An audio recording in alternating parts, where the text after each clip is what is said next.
반갑습니다. 지방에서 작은 사업체를 운영하고 있는 40대 남자입니다. 한 치 앞도 모르는 게 사람 인생이라지만 설마 제가 썰밤에 사연을 보내는 날이 올 줄은 몰랐네요. 제가 세상에서 제일 믿고 사랑했던 두 여자에 대한 이야기인데요. 마지막에 기막힌 반전이 숨어 있으니 끝까지 들어주세요.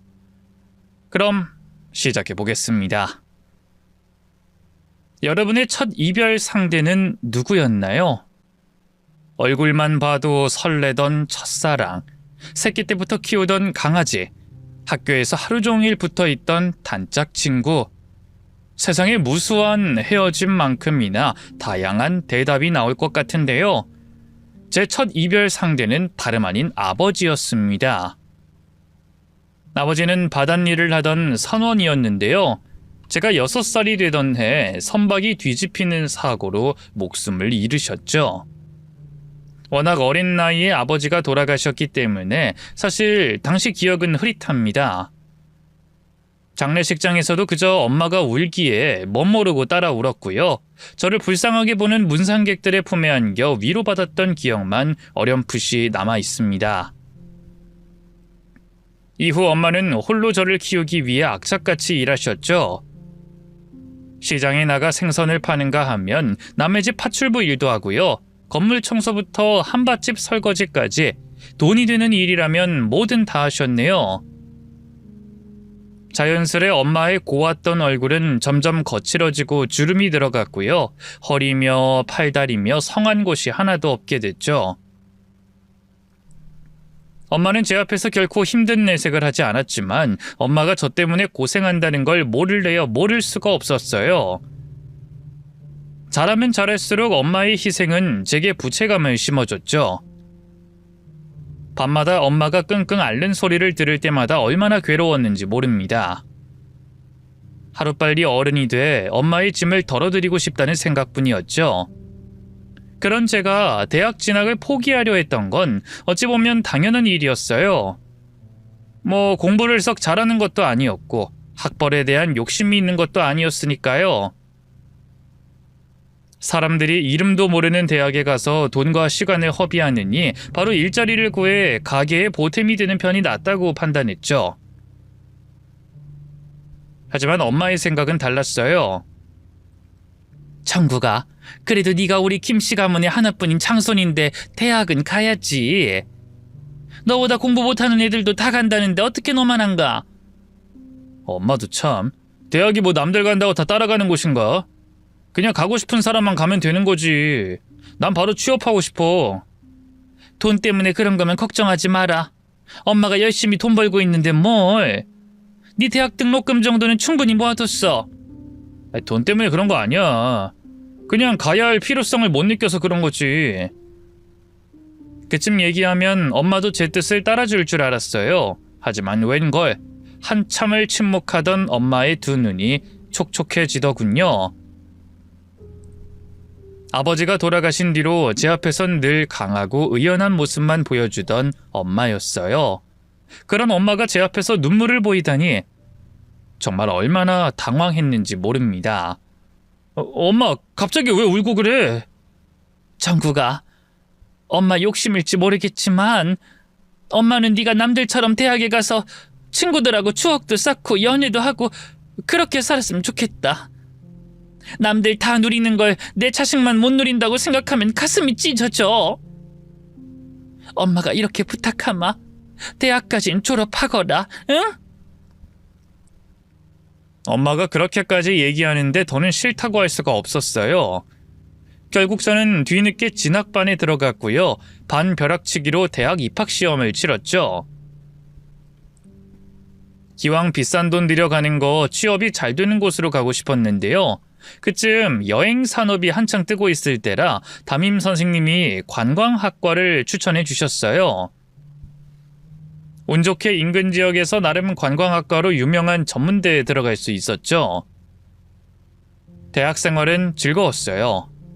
그저 고등학교의 연장선일 뿐이라고 생각했는데 대학에 오니 전혀 다른 새로운 세상이 펼쳐지더군요. 처음으로 제대로 된 친구들도 사귀고 동아리 활동도 하면서 새로운 경험들을 쌓아갔죠. 과도 제 적성에 맞았어요. 강의도 하나같이 흥미로웠고요. 현장 실습도 기대 이상이었죠. 수업 시간에 배우던 것들이 실제로 여행사나 관광지에서 어떻게 적용되는지 보면서 점점 이 분야가 제 길이라는 확신이 들었네요. 힘들었던 건 딱 하나, 통학거리 때문에 엄마와 떨어져 자취를 해야 한다는 점이었어요.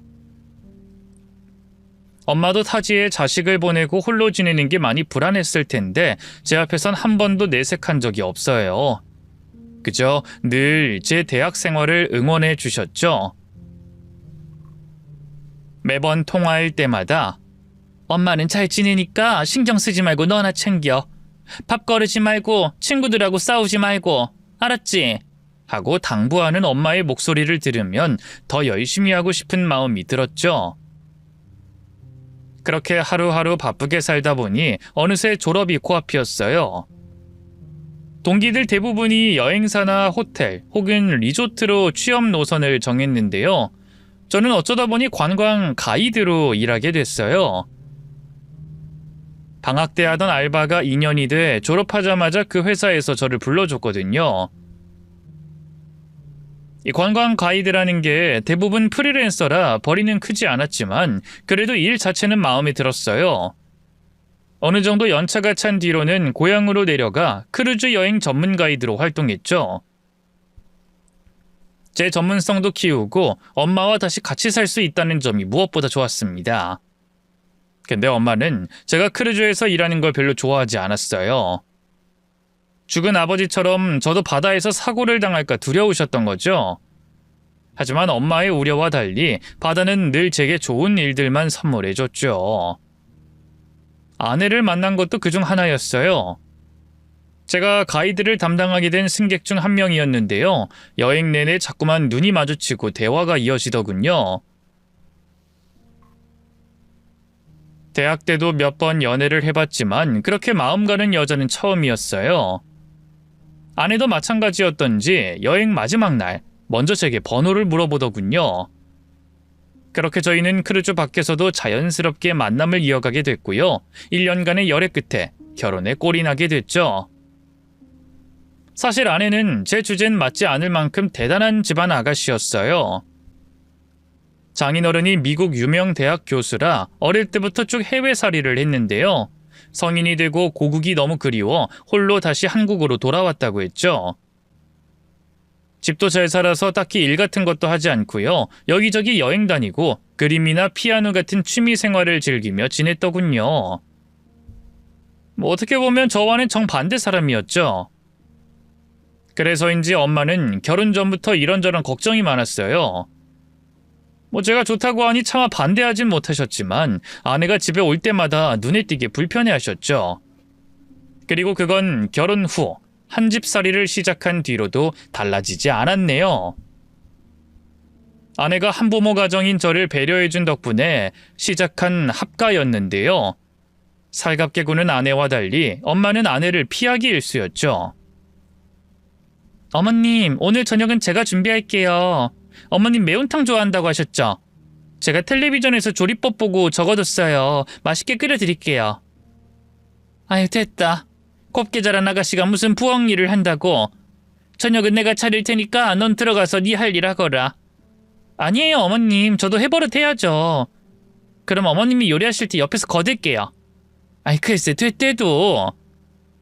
엄마는 아내에게 도통 쉽게 정을 주지 않았어요. 그렇다고 해서 아내에게 모진 시집살이를 시킨다거나 하는 건 아니었지만 그래도 아내가 서운함을 느끼기엔 충분했죠. 여보, 어머님은 내 어디가 그렇게 마음에 안 드시는 걸까? 대놓고 물어볼 수도 없고 너무 답답해. 당신을 왜 마음에 안 들어해? 우리 엄마가 보기엔 강팍하고 무뚝뚝해 보여도 자기 사람한테는 얼마나 따뜻한데. 시간이 지나면 당신한테도 분명 마음의 문을 열 거야. 조금만 기다려봐. 아내를 위로했지만 한편으로는 저도 마음이 안 좋았어요. 자꾸만 아내를 밀어내는 엄마한테 서운했죠. 그래서 한 번은 아내가 없을 때 엄마에게 대놓고 물어봤네요. 엄마, 도대체 그 사람한테 왜 그렇게 차갑게 굴어? 그 사람도 나름 노력하는 것 같던데 왜 이렇게 거리를 두냐고. 엄마는 잠시 말을 아끼더니 이내 한숨을 쉬며 말했어요. 나도 모르겠다. 왜 그렇게 정이 안 가는지. 좀 애살스러워 보인다고 해야 하나? 하는 짓 보고 있으면 어딘지 모르게 자연스럽지가 못해. 그게 뭔 말이야? 그 사람이 엄마한테 뭔가 잘못한 것도 아니고 하나뿐인 아들 뺏겨서 서운해 그래? 글쎄다. 뭐 그런 것도 있는 것 같고. 뭐야, 우리 엄마 안 그런 척하면서 은근히 나 장가간 거 서운했나 보네? 왜 그래? 나한텐 그래도 엄마가 1순위인 거 알면서. 그러지 말고 그 사람 좀 예쁘게 봐줘. 나한텐 과분한 사람이란 거 엄마도 알잖아. 그래, 뭐 이제 한 식구인데 내가 잘해줘야지. 걱정 마라. 제가 세상에서 제일 사랑하는 두 여자니까 모쪼록 서로 잘 지냈으면 했어요. 가운데서 잘 중재할 자신도 있었고요. 하지만 제 뜻과 달리 고부간의 갈등이 깊어지는 사건이 벌어지고 말았습니다. 다름 아닌 2세 문제였죠. 사실 결혼한 지 3년이 넘도록 좀처럼 아이가 생기지 않아 고민이 큰 상태였는데요. 알고 보니 거기엔 충격적인 비밀이 숨겨져 있었습니다. 어느 날 2박 3일로 예정돼 있던 가이드 일을 마치고 집에 돌아오니 엄마가 기다렸다는 듯이 제게 달려왔습니다. 웬일로 잔뜩 성이 나 있었죠? 너 은희가 약 먹고 있는 거 알고 있었니? 네? 약이라뇨? 당신 어디 아파? 저는 엄마 뒤에서 죄 지은 사람처럼 고개를 푹 숙이고 있는 아내에게 물어봤어요. 하지만 아내가 입을 열기도 전에 엄마가 다시 말했죠. 아프긴. 글쎄 은희 얘가 몰래 피임약을 먹고 있었지 뭐니? 내 이 방 청소하다 서랍에서 약이 한 무더기가 나왔어. 그런 것도 모르고 난 임신 안 된다고 걱정하면서 보약 지어다 먹일 생각을 했으니 아이고 이게 무슨 일이야. 아내가 저 모르게 피임을 하고 있었다니 충격에 아무 말도 할 수 없었어요. 그 사이 엄마는 다시 아내를 거칠게 몰아세웠죠. 네가 어떻게 이럴 수 있냐. 정국이도 나도 아이를 얼마나 원하고 있었는지 알면서 남의 가문 대를 끊을 작전이었으면 대체 시집은 왜 온 거야. 죄송해요 어머님. 전 그냥 너무 두려웠어요.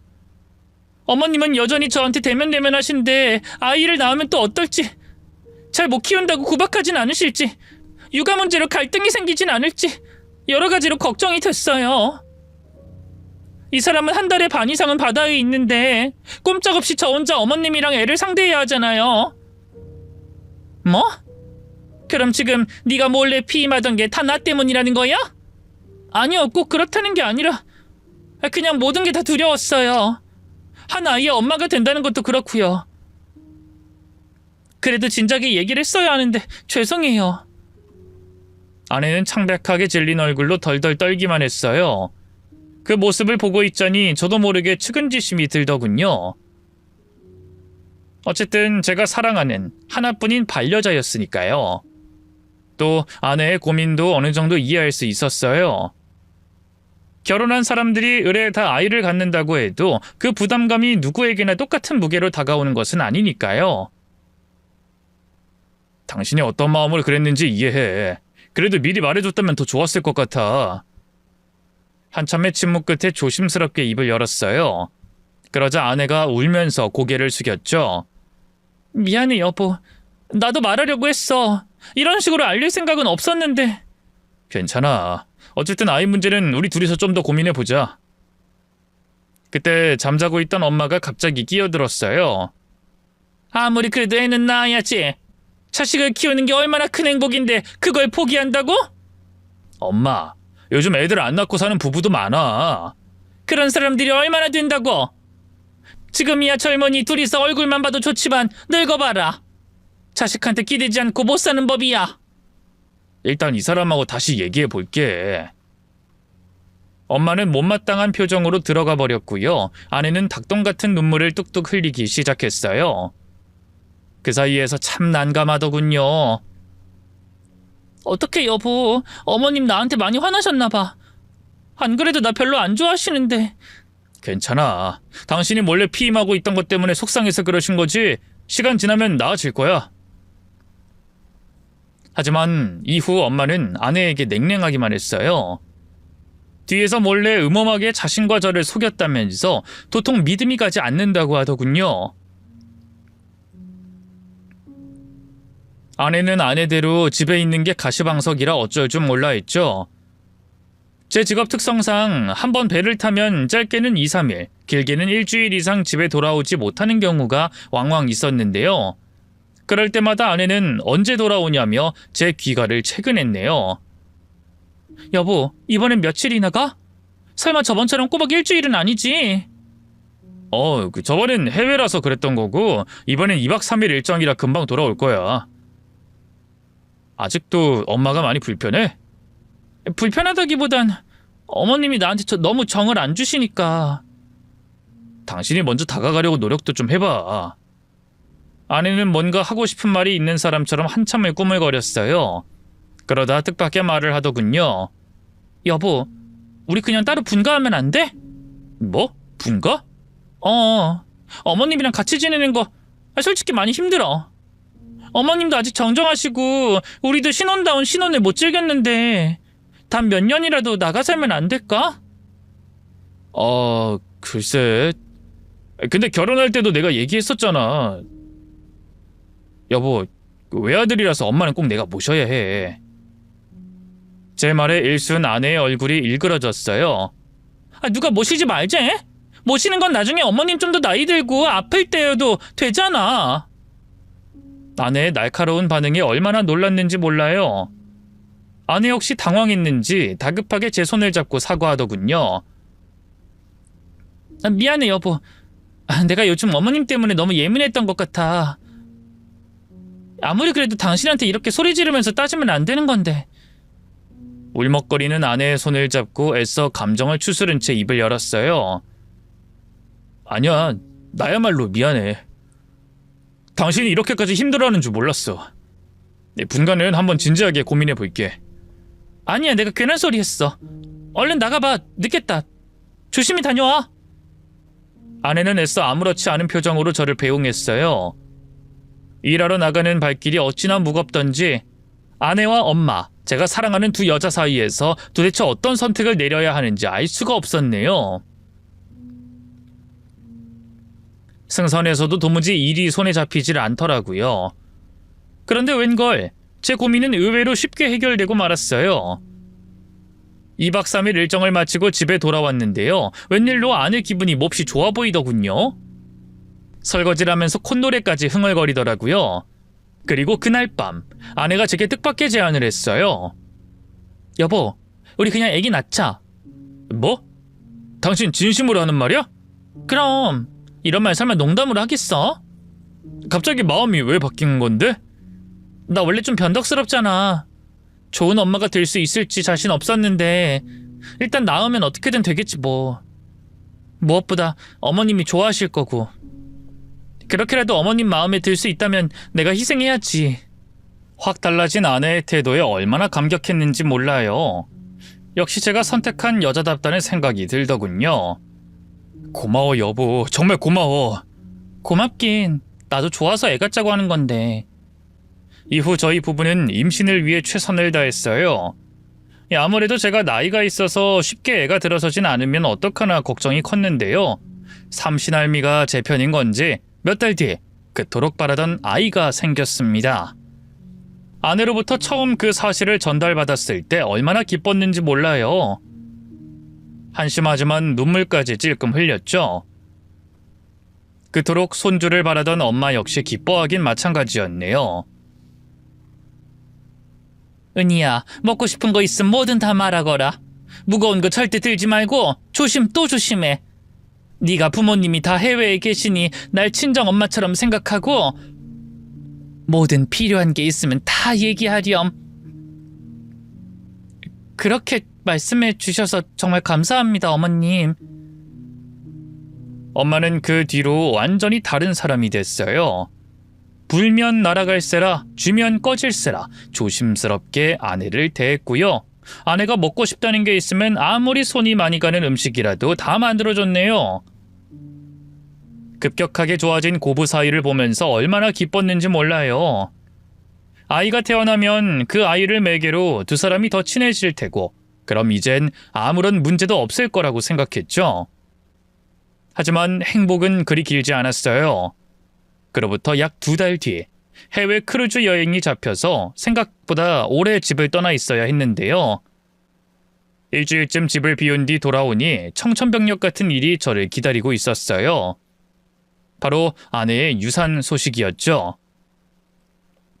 전화를 끊은 뒤 정신없이 병원으로 달려갔는데요. 아내가 수척해진 표정으로 병상에서 울고 있더군요.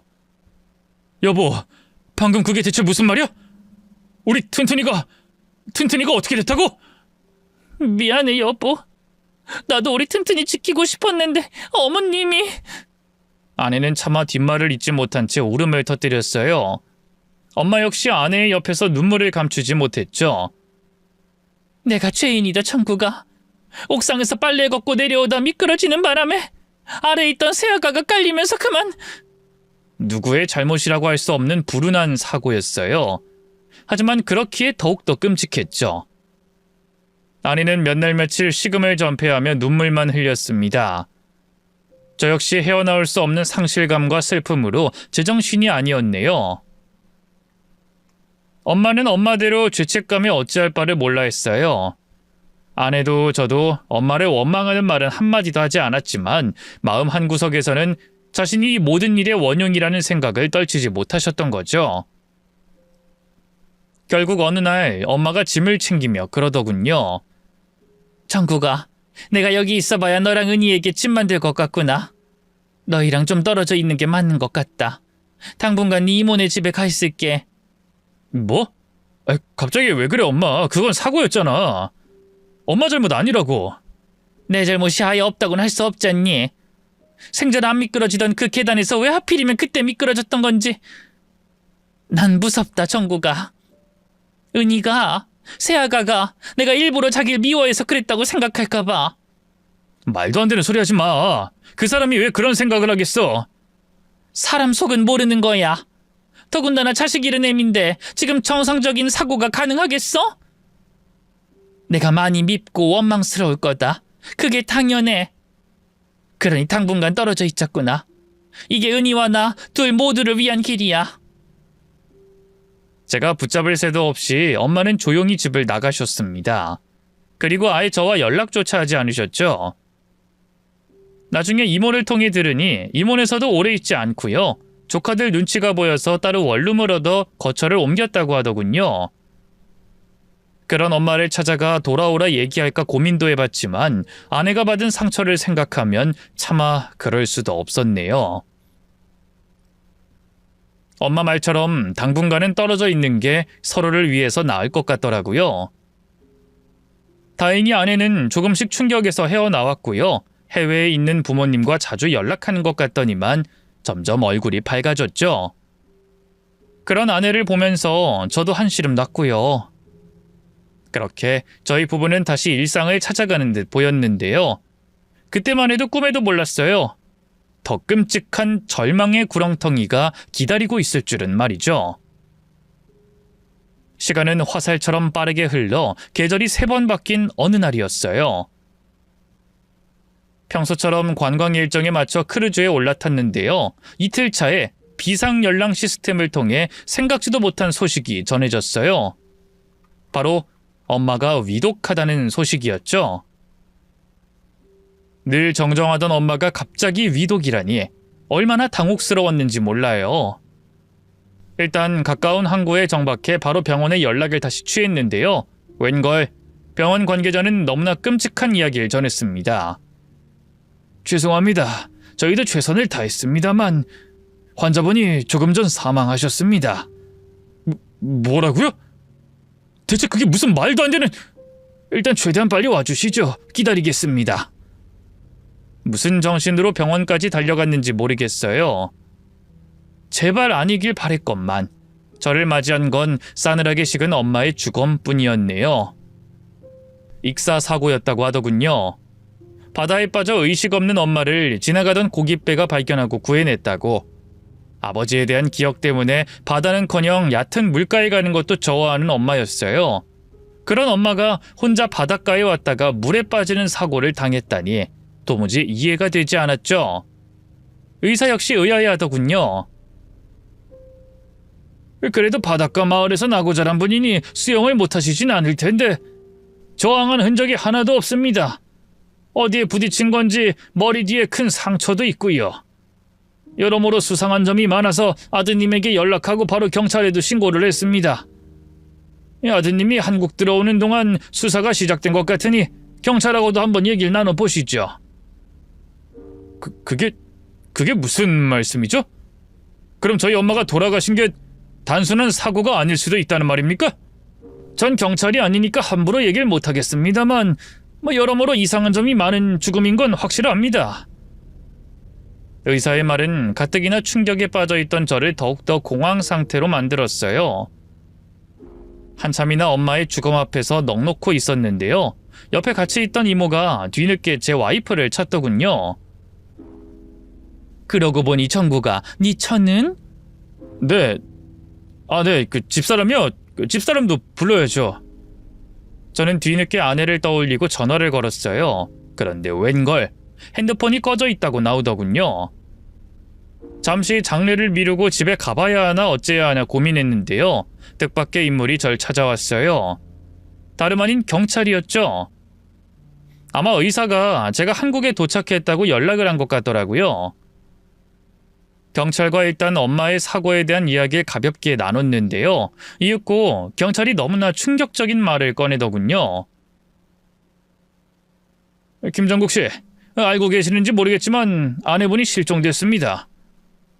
엄마의 죽음에 이어 아내의 실종이라니 너무나 당혹스럽더라고요. 간신히 정신을 차리고 대답했죠. 그게 무슨... 와이프가 연락이 안 되는 건 맞는데요. 실종은 아닙니다. 집에 있을 거예요. 사실 어머님 시신이 발견된 후 저희가 계속 아내분 행방도 찾고 있었습니다. 근데 집에도 그 어디에도 안 계세요. 이웃들도 며칠째 못 봤다고 하더군요. 뭐라고요? 설마 집사람도 뭔가 변을 당한 건... 공포를 닮은 불길한 예감이 전신을 휘감았어요. 제 낯빛이 창백하게 질리자 머뭇거리던 경찰이 이내 다시 입을 열더군요. 글쎄요. 그보다는 다른 쪽을 의심해보셔야 할 것 같은데요. 네? 다른 쪽이라뇨? 평소 고부 사이가 나쁘다든가 하진 않았습니까? 아내분이 지독한 시집살이 때문에 어머님한테 어떤 앙심을 품고 있었다든가?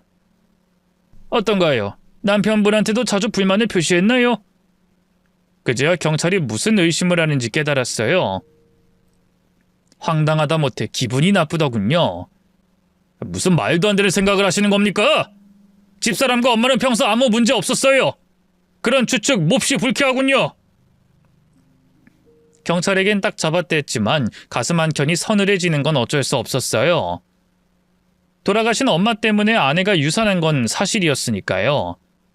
하지만 그건 불운한 사고였을 뿐 정상적인 사람이라면 그 일로 자기 시어머니를 해코지한다는 건 있을 수 없는 일이었죠.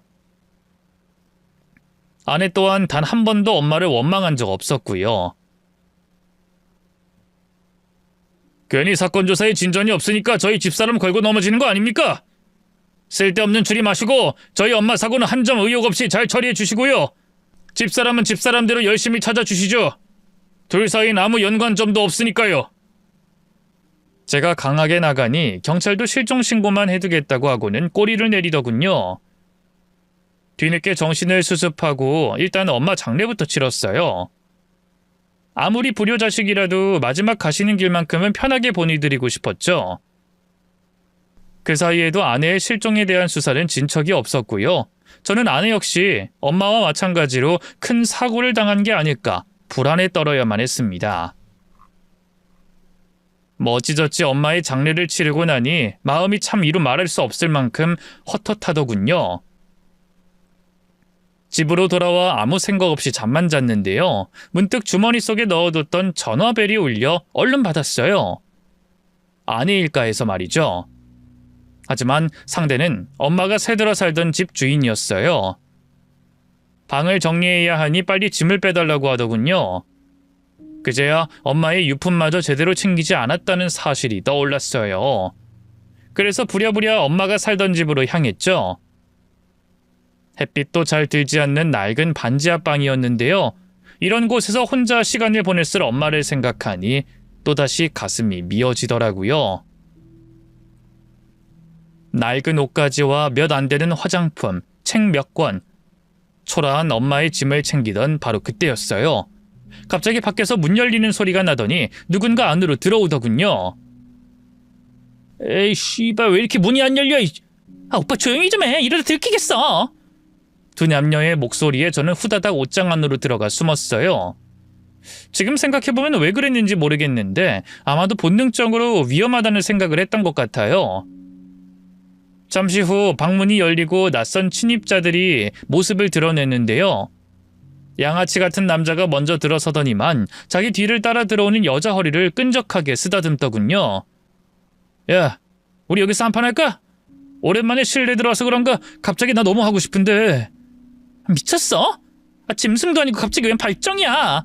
일단 돈부터 찾아. 남자의 등짝을 때리며 화내는 여자의 얼굴을 확인한 순간 저는 경악할 수밖에 없었습니다. 너무 익숙한 그 얼굴, 다름 아닌 아내였으니까요. 제가 충격에 굳어있는 사이 남자가 투덜거리며 몸을 움직이기 시작했어요. 방 안 곳곳을 샅샅이 뒤지더군요. 에이씨, 그 할망구가 돈을 따로 모아두고 있던 게 확실해? 그렇다니까. 은행은 못 믿는다고 장롱에 금고를 하나 넣어뒀더라고. 자기 죽으면 그때 물려주겠다면서 집 나갈 때 분명 같이 갖고 갔을 거야. 나 참 그런 게 있었으면 진작에 빼돌렸어야지. 말도 마. 그 할망구 집 귀신이었으니까 도무지 밖에 나가질 않아. 하루 종일 집에 붙어 있다고. 내가 같이 살 때 얼마나 숨 막혔는지 알아? 살아생전에 엄마는 돈을 전부 현금화해서 금고에 넣어두셨는데요. 그걸 아내가 알고 있는 줄은 꿈에도 몰랐지 뭡니까? 무엇보다 상간남과 함께 저희 엄마를 할망구라고 조롱하는 아내를 보고 있자니 뒤통수를 한 대 세게 얻어맞은 것처럼 정신이 멍해졌어요. 하지만 충격적인 일은 거기서 끝이 아니었죠. 알지, 네가 얼마나 벼르고 벼렀었냐? 그 호구한테 분가하자고 얘기해도 씨알도 안 먹혔다며? 그래서 네가 결국 유산 자작극까지 벌여서 쫓아낸 거 아니야. 의사 협박해가지고. 그 의사가 전에 나 불법으로 애 떼줬었잖아. 알고 보니까 그쪽으로 아주 유명한 의사더라고. 돈만 받으면 다 해주는. 경찰에 신고한다니까 찍소리도 못하고 거짓 임신 진단서 떼주더라. 나중에 유산했다는 증언도 해주고. 맞아요. 아내는 임신한 적조차 없었던 겁니다. 그저 저희 엄마를 쫓아낼 목적으로 말도 안 되는 거짓 연극을 펼친 거였죠. 아내가 친구가 일한다는 산부인과만 고집했던 것도, 항상 제가 배를 타고 있을 때만 검진 날짜를 잡았던 것도 그제야 이해가 가더군요. 제가 충격에 빠져 허우적거리는 사이 아내는 멋모르고 계속해서 엄마에 대해 떠들어댔어요. 그동안 제 앞에선 결코 보여주지 않던 적나라한 아내의 진심이었죠. 내가 그 할망구 쫓아내려고 옥상 계단에서 죽어라 비누칠했던 걸 생각하면 진짜 지금 생각해도 이가 갈리네.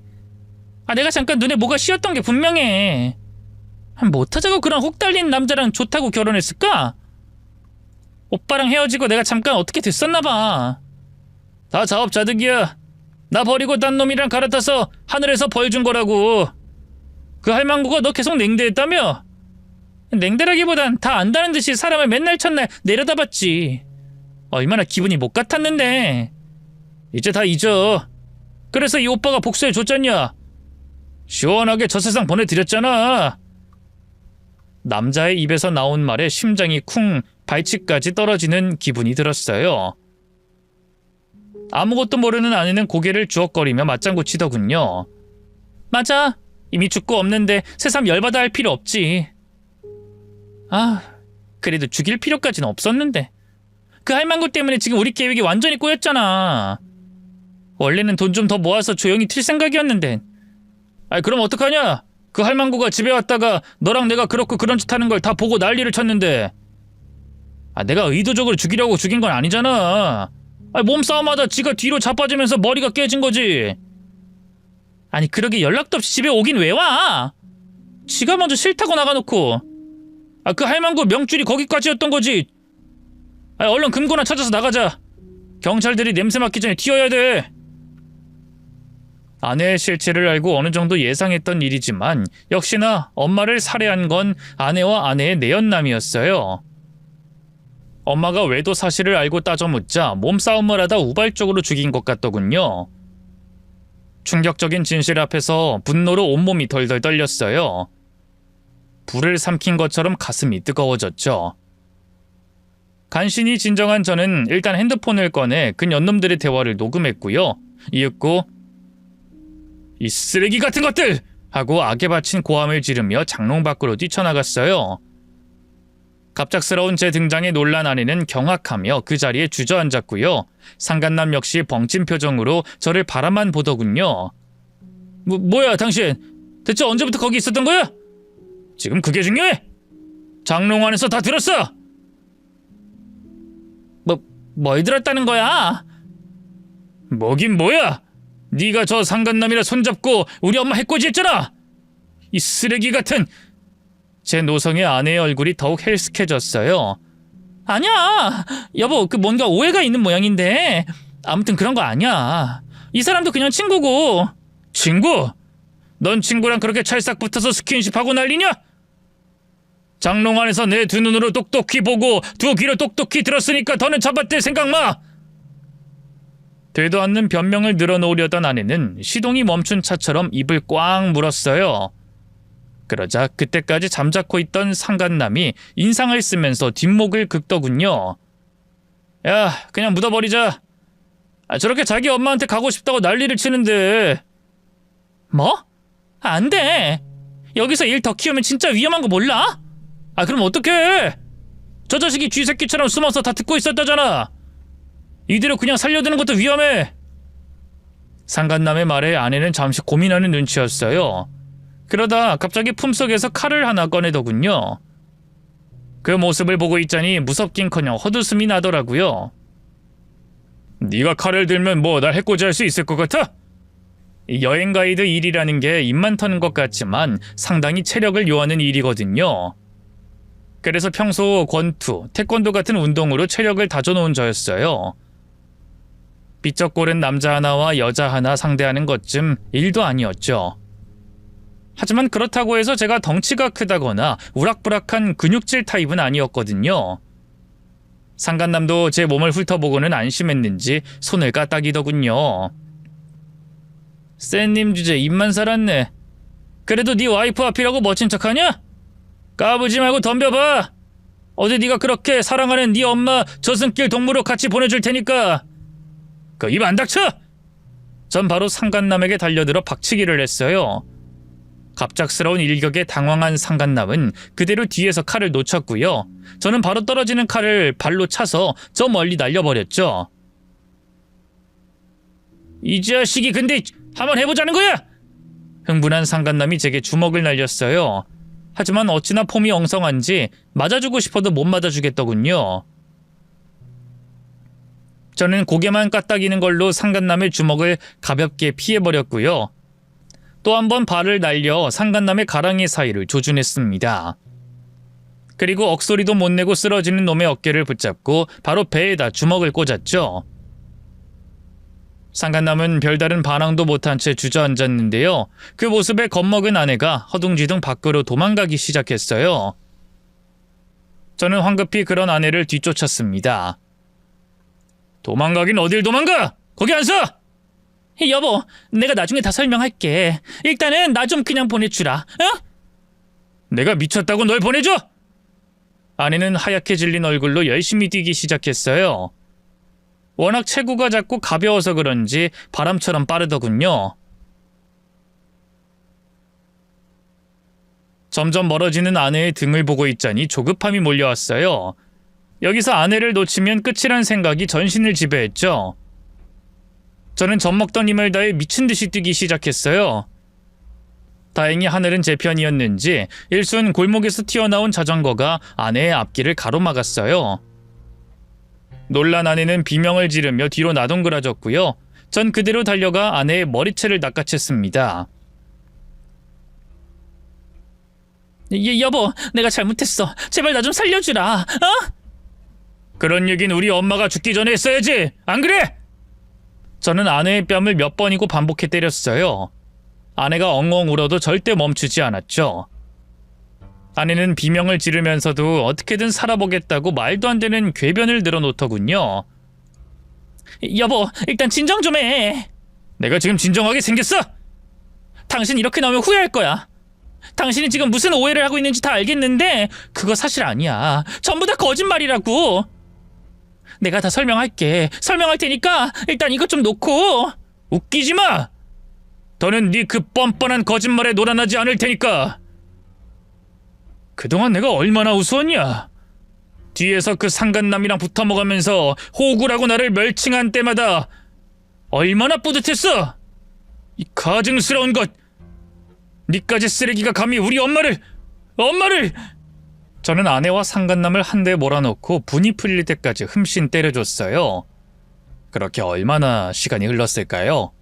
둘 다 거의 기절 직전까지 갈 무렵 갑자기 골목 너머에서 한 무리의 사람들이 우르르 나타나더군요. 제 신고로 출동한 경찰들이었죠. 저는 그 자리에서 바로 상간남과 아내를 인계했네요. 많이 늦으셨네요. 여기 이 년놈들 우리 엄마 죽인 천하의 몹쓸 것들이니까 당장 잡아가십시오. 아니, 이 사람들 꼴이 대체... 만신창이가 된 상간남과 아내를 보면서 경찰들은 당황해 어쩔 줄 몰라 했어요. 저는 태연하게 정당방위를 주장했죠. 이 인간들이 먼저 칼로 절 협박했습니다. 목숨이 급박한 상황인데 어떡해요? 안 그럼 내가 죽게 생겼는데. 네, 뭐 잘하셨습니다. 저는 아무 말 못하는 경찰들에게 바로 녹음 파일을 넘겼어요. 핸드폰으로 조악하게 녹음한 거라 잘 들릴까 걱정했는데 두 년놈의 끔찍한 범죄 정황이 깨끗하게 남아있더군요. 둘은 바로 경찰서로 끌려갔고요. 사안이 사안인 만큼 그 자리에서 유치장에 갇혔습니다. 경찰 조사 결과 드러난 진실은 충격적이었어요. 아내는 그동안 제가 벌어다준 돈을 남몰래 빼돌려 상간남에게 보내주고 있었더군요. 게다가 제게 이름도 나이도 무엇 하나 사실대로 말한 것이 없었어요. 아예 다른 사람 신분증을 훔쳐 그 사람 행세를 하며 저를 농락했더라고요. 심지어 제가 장인어른 장모님이라고 알고 있던 사람들도 전부 다 가짜였어요. 따로 돈을 주고 고용한 연기자들이었죠. 아이를 갖지 않으려고 했던 것도 결혼하고 얼마 안 돼 바로 상간남과 다시 붙어먹었기 때문이었어요. 그런 것도 모르고 전 바보같이 아내의 뜻을 존중한다 어쩐다 하며 멍청하게 굴었으니 무엇보다 원통하게 돌아가신 엄마 생각에 눈물을 감출 수 없었네요. 아내와 상간남은 구치소에서 수감된 채 재판을 받았는데요. 몰랐는데 저는 유가족의 신분이기 때문에 따로 그 년놈들을 만날 수 없더군요. 뭐 저야 그것들 더러운 낯짝 안 봐도 크게 상관은 없었지만 아내의 입장에선 제법 똥줄이 탔나 보죠. 1심 재판이 끝나자마자 구치소로 이송 준비를 하는 교도관들을 밀치고 제게 달려오더군요. 여보, 잠깐만 나 좀 봐봐. 구치소에서 고생 꽤나 했는지 아내의 얼굴은 형편없었어요. 피골이 상접한 데다 거칠한 피부 위로 버짐까지 피어 있었죠.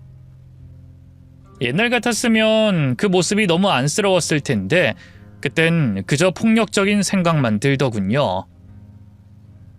이제 아내는 제게 엄마를 죽인 원수, 그 이상도 이하도 아니었으니까요.